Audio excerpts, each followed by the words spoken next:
مجبري عابدي والانطلاق في خطا للمنتخب التونسي بصافرة بوبو تراوري الحكم من مالي. غدا نهاية مباريات الجولة الثانية في المجموعات الكل. غدا قمة مرتقبة الجزائر بوركينا فاسو. فرصة الأمل الأخير بالتوفيق للسودان أمام غينيا الاستوائية. يحاول حنبال تمشي كرة بالراس خطيرة والهدف الأول. الهدف الأول عن طريق منتصر الطالبي. الهدف الأول للمنتخب التونسي 3-1 المنتخب التونسي وسجل في المرمى النيجيري. كرة من منتصر الطالبي لابد من استغلال كرة ثابتة.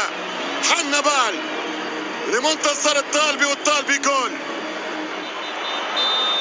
3-1 هدف